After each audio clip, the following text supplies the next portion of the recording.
चला तर आज आपण बिना तेलाचं आगरी पद्धतीने मच्छीचं कालवण कसं बनवायचं ते पाहूया. तर मच्छी पहिल्यांदा स्वच्छ धुवून घ्यायची.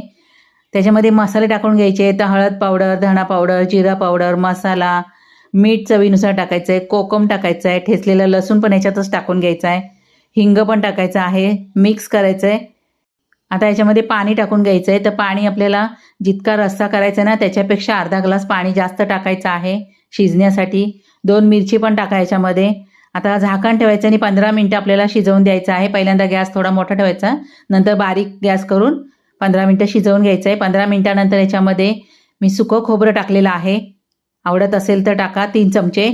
गॅसवर खोबरं भाजून घेतलं, बारीक कापून घेतलं, त्याच्यानंतर मिक्सरमध्ये वाटून घेतलं. आता शेवटी याच्यामध्ये 1 चमचाभर तांदळाचं पीठ टाकायचं आहे दाखवल्याप्रमाणे.